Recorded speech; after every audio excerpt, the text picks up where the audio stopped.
चलिए अब हम लोग जानेंगे प्रतिच्छेदी रेखा। रेखा नहीं होकर के रेखाएं हो जाए। प्रतिच्छेदी रेखा कौन रेखा?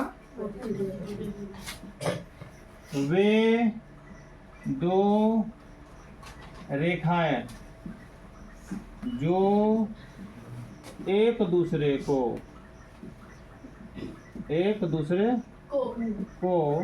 प्रतिच्छेद करे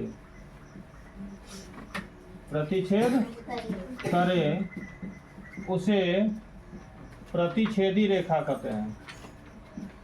प्रतिच्छेदी रेखा कहते हैं। ध्यान दीजिए क्या कहता है, वे दो रेखाएं, दो गो रेखा जो एक दूसरे को प्रतिच्छेद करते हैं, काटती है, हाँ, तो उसको हम प्रतिच्छेदी रेखा कहते हैं। जैसे देख लीजिए यहाँ पर दो गो रेखा है, एक नंबर में ए बी और दूसरा नंबर सी। काटा कहाँ काटा? पी में काटा। इसका गुण हो जाएगा, गुण क्या होगा? पहला गुण क्या होगा? प्रतिच्छेदी रेखा के सम्मुख कोण, प्रतिच्छेदी रेखा के सम्मुख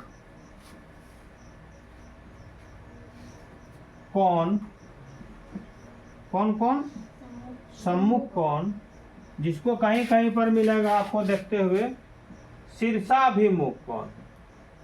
शीर्षाभिमुख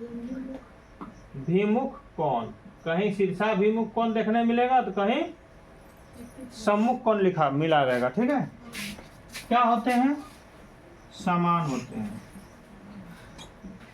समान होते हैं। ध्यान दीजिएगा, प्रतिच्छेदी रेखा के सम्मुख कोण या शीर्षाभिमुख कोण क्या होगा?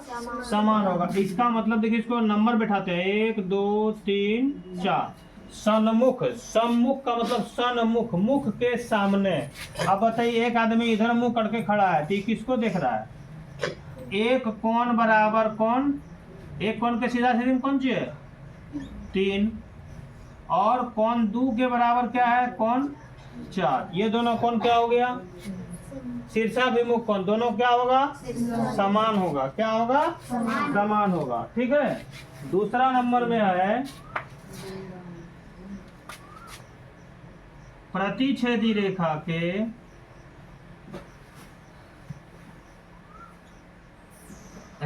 के लगातार दो कोणों का योग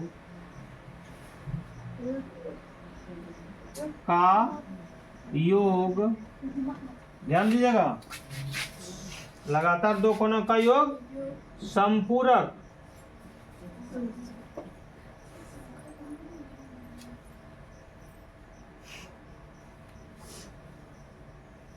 संपूरक होते हैं।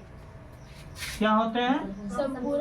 संपूरक का मतलब क्या हुआ? 180। अब बताइए क्या क्या? कोण 1 जोड़ कोण 2 लगातार हुआ, कितना हुआ? 180। कोण 2 जोड़ कोण 3 कितना हुआ? 180। कोण 3 जोड़ कोण 4 कितना हुआ? 180। उसी प्रकार कोण 4 जोड़ 1 बराबर क्या होगा? 100। ये आगे पीछे हो सकता है। 1 जोड़ 2 बराबर 180, तो हम 2 जोड़ 1 बराबर 180। लगातार दूठो लीजिए, यहाँ से यहाँ लगातार ये दोनों हुआ। ये दोनों कोण कितना? 100। ये दोनों कोण कितना? ये दोनों कोण कितना? ये दोनों कोण कितना? लगातार दो कोणों का योग कितना होगा? 180 डिग्री होगा। और सम्मुख कोण क्या होंगे? समान होंगे। प्रतिच्छेदी रेखा के सम्मुख कोण समान।